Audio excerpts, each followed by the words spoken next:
So when we got home from IKEA, it was 10 o'clock, and the last thing I wanted to do was assemble the crib we'd spent the all-day trip purchasing.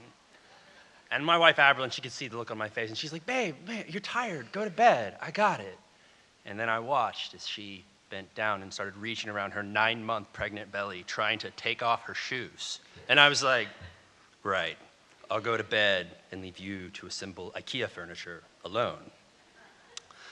We got it done, and I brought her up a hot rice sock, and she took it thankfully, and she started to put it on her back, and then all of a sudden she slips it under her stomach and just gives this sigh of relief. She'd never done that before. I was like, what's going on there? And she's like, oh, I guess I'm having a cramp. I've been having them all day. And I was like, you've been having abdominal cramps all day. I knew it was happening. As the fourth of 11 kids in a homeschooling, home-birthing family, I'd arrived in my 20s with a ratio of witnessing childbirth to holding a girl's hand at a solid 7-0. Like, I'd prepared for this moment my whole life. And by morning, the professionals were there, and Aberlin was in the zone, and I was right there with her. I was like, babe, you're amazing. You've got this. And after 2 hours of wordless labor, she cracked one eyelid, and she said, get a breath mint. And that evening, our baby girl was there, our Eve, and she was perfect. And that moment that I caught her and handed her to Aberlin, and I was like, babe, you did it. It felt like we were champions, like we were kings and queens, like we'd done it, and I knew we would. And the next day, we went to our pediatrician, and he was so kind and encouraging as he was examining Eve, and he said, everything looked good, he just needed to do a few more tests, and he took a blood sample, and we waited. And then he came back, and he said that her bilirubin levels were too high. And I said, what's that? And he said, her tiny body was having a hard time processing old red blood cells fast enough, and that it could become a bad case of jaundice. And we had a bilirubin bed delivered to our house. It was a little gray box with a little glowing blue light in it. And for the next 36 hours, whenever she wasn't being nursed or being changed, Eve had to be in that bed receiving light therapy.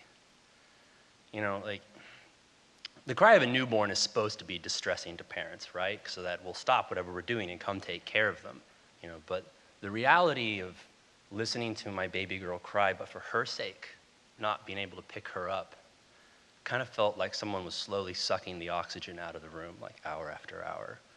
Like, on the one hand, I knew that, like, we lived in a world with hardships that dwarfed ours, right? But on the other, like, was my hand holding, like, Eve's tiny fingers, while Aberlin and I sat together and just waited. That was the hardest time of my life. When Eve's bilirubin finally did clear, we had a doctor's visit on the east end of Louisville. And in September of 2014, that meant that on the way home, we ran smack into Spaghetti Junction at the height of the rebuild. You know what I mean, Louisville. And on that 88-degree day, as we sat in traffic, the AC went out.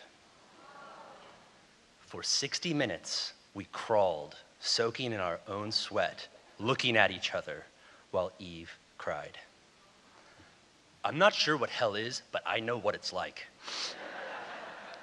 By the time we got home, we were all starving. Aberlin went straight upstairs without a word to nurse Eve, and I went into the kitchen like a man on a mission. A friend had bought us a pot roast, right? And after days of feeling useless, I started unwrapping and plating food. And I was like, I've got this. I can do food. And then I realized there was one clean knife in the whole kitchen. I lost it. I attacked that heap of dirty dishes in the sink, found the missing knife, fished it out, started scrubbing it, and stabbed myself in the hand so deep I felt it hit the bone like a bolt of lightning. I screamed. Blood was everywhere. And I grabbed a towel and jammed it on it, and I didn't want to look at it. And I put it over my head, and I was like, okay, this is fine. You're totally fine. Aberlin heard you scream. Just go tell her you're fine. So I ran upstairs, and I fell into the chair across from Aberlin, and I was like, babe, no, listen. Everything is fine.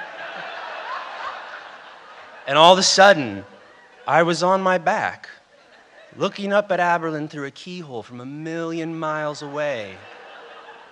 And all of a sudden, like, I was back, and she was over me, like, crying frantically and shaking my shoulders and saying, "Wake up!"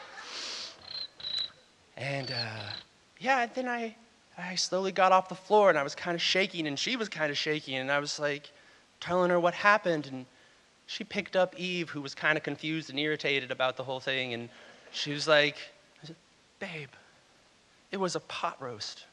We didn't need the knives."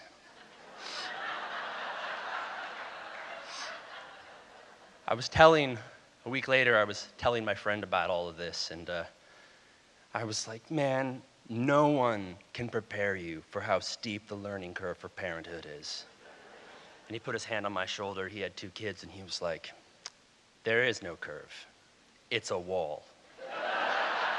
And you climb, and there is no rope." That was 4 years ago, and I've had the chance to watch Eve grow, and I've had the chance to grow with her.